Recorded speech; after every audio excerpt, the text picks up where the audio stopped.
Good morning students. आज हम लोग क्लास 11th की हिंदी के काव्य के 8वें चैप्टर अक्क महादेवी नामक पाठ का अध्ययन करेंगे।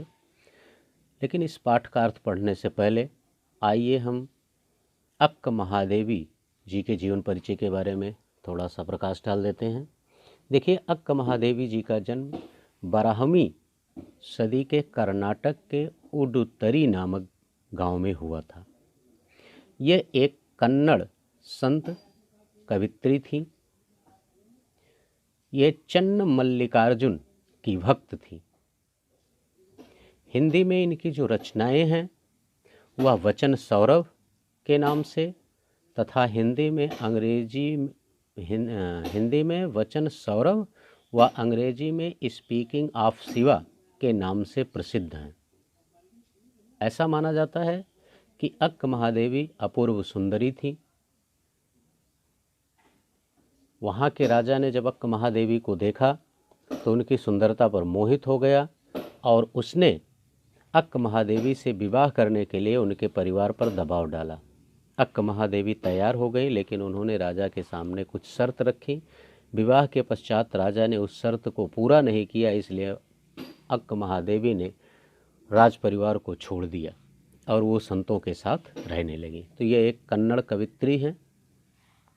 12वीं शताब्दी में इनका जन्म हुआ था। तो आइए अब हम देखते हैं।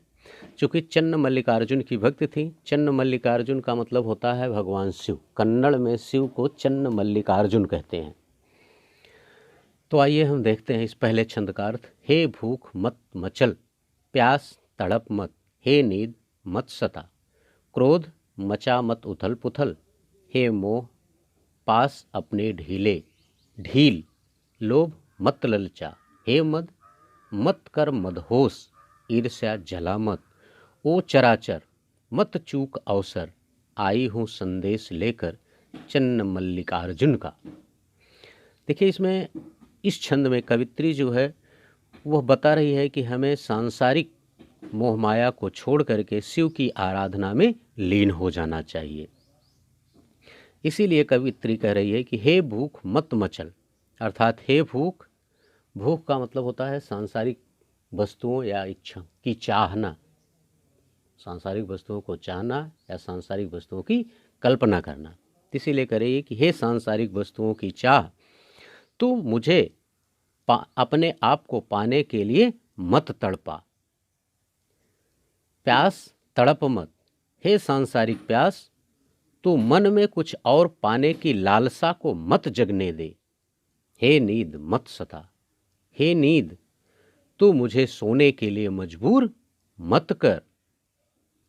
क्रोध मचा मत उथल पुथल, हे क्रोध, तू मन में उथल पुथल अथवा हलचल मत होने दे।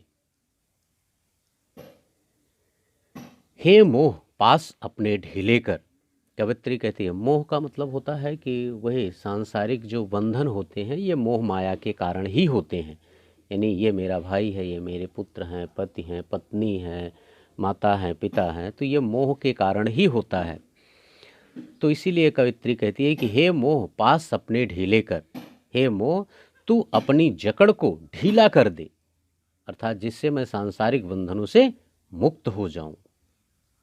लोभ मत ललचा, हे लोभ तू मुझे अधिक ललचा मत। हे मद मत कर मदहोश। मद का मतलब होता है अहंकार, ठीक है ना, या नशा जिसे हम कह सकते हैं, नशा या अहंकार। यानी किसी जैसे कोई वस्तु हमारे पास अधिक हो जाती है तो उसका एक नशा छा जाता है, अहंकार हो जाता है। तो वही कवित्री कहती है कि हे मद तू अधिक मुझे पागल मत बना, ईर्ष्या मत जला, हे ईर्ष्या तू मुझे अन्य लोगों की उन्नति को देखकर मत जला। क्योंकि ईर्ष्या वहीं उत्पन्न होती है जब हम अपने से अधिक किसी धनवान व्यक्ति को या संपन्न व्यक्ति को देखते हैं तो उसके प्रति मुझे ईर्ष्या या जलन होने लगती है। तो इसीलिए कवित्री कहती है कि हे ईर्ष्या तो अन्य लोगों की उन्नति से मुझे मत जला। ओ चराचर मत चूक अवसर। देखिए यहाँ चर अचर, चराचर का मतलब चर और अचर।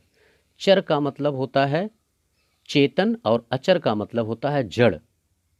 तो कवित्री कहती है कि हे जड़ और चेतन मत चूक अवसर, अर्थात यह मानव जीवन तो तुझे बड़े मुश्किल से मिला है, इसलिए तू ईश्वर की उपासना कर, इन सांसारिक वस्तुओं में मत उलझ, मोह माया में मत उलझ। इसीलिए कह रही है कि यह तुम्हारे लिए बहुत महत्वपूर्ण अवसर है, इसलिए तुम अपने आप से इस अवसर को मत जाने दो। आई हूँ संदेश लेकर चन्न मल्लिकार्जुन का, क्योंकि मैं आपके पास चन्न मल्लिकार्जुन अर्थात शिव की भक्ति का संदेश लेकर आई हूँ, इसलिए तुम सांसारिकता को छोड़ करके भगवान शिव के चरणों में लग जाओ, अपने आप को भगवान शिव के चरणों में लीन कर दो। ओके बच्चों, तो मुझे उम्मीद है कि इस पहले छंद का अर्थ आपकी समझ में आसानी से आ गया होगा। बस इस वीडियो में इतना ही। नेक्स्ट वीडियो में हम इसके अगले छंद, दूसरे छंद को लेकर के पुनः आपके समक्ष उपस्थित होंगे। इस पाठ में केवल 2 छंद ही हैं, तो ये पहला छंद था। हाँ, इसके हम शिल्प सौंदर्य या काव्य सौंदर्य को देख लेते हैं। देखिए, इसमें काम क्रोध, लोभ मोह काम क्रोध आदि 6 शत्रुओं पर विजय प्राप्त करने के लिए कहा गया है कि हमें उनसे दूर रहना चाहिए और भगवान शिव के चरणों में अपने आप को समर्पित कर देना चाहिए। भूख प्यास नींद क्रोध लोभ मोह मद ईर्ष्या, ये जो मानवीय पात्रों के समान प्रस्तुत किया गया है, ठीक ना, लोभ मोह क्रोध मद ईर्ष्या को मानवीय पात्रों के समान प्रस्तुत किया गया है, इसलिए यहाँ पर मानवीयकरण अलंकार, जैसे हे मद मत कर मदहोश, हे मद तुम मुझे मदहोश मत करो, हे ईर्ष्या तुम मुझे जलाओ मत, अर्थात मानव के समान प्रयोग किया गया इनका, इसलिए यहाँ पर मानवीकरण अलंकार है। ओके बच्चों, थैंक यू। यदि अभी तक आपने इस चैनल को सब्सक्राइब नहीं किया है तो चैनल को सब्सक्राइब अवश्य कर लें, वीडियो को अधिक से अधिक लाइक और शेयर करें। Okay, thank you.